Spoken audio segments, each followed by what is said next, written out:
Buon pomeriggio dal telegiornale del Veneto. Il taglio delle pensioni in primo piano. Scattate da ieri le nuove rivalutazioni degli assegni per effetto della finanziaria targata Lega 5 Stelle. 400.000 i veneti che vedranno sfumare quasi 200 euro all'anno delle proprie pensioni e non solo. Dovranno anche restituire quanto percepito in più nei primi 3 mesi del 2019. Giorgio Bonomi.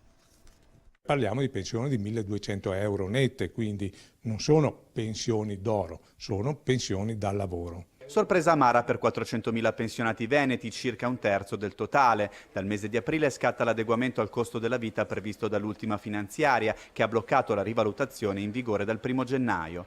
In arrivo tagli per tutte le pensioni superiori ai 1.500 euro lordi al mese, con la prospettiva di altri 3 anni di adeguamenti parziali all'inflazione. Il governo ha deciso un'inflazione programmata all'1%, però sappiamo che l'inflazione programmata non corrisponde mai all'inflazione reale. Quindi se noi sommiamo la perdita del potere d'acquisto per l'inflazione programmata più i blocchi che ci sono stati dal 2011 ad oggi, vediamo che un pensionato a fine anno perde, non dico una mensilità piena, ma quasi una mensilità. Ma c'è di più, è stato dato mandato all'INPS di procedere con i conguagli per le cifre già ricevute nei mesi di gennaio, febbraio e marzo. Ogni pensionato si troverà così a dover restituire parte di quanto percepito, anche se strategicamente le lettere di riscossione partiranno solo a fine maggio, dopo le elezioni europee. Che tipo di perdita stiamo parlando?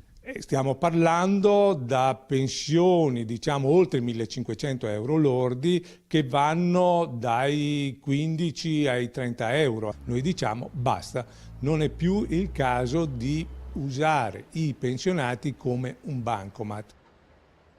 Oggi sciopero nazionale dei lavoratori e dell'Agenzia delle Entrate. In Veneto sono 35 gli uffici per un totale di 4.000 lavoratori. Presidio regionale davanti alla sede di Marghera. La protesta contro il mancato versamento del salario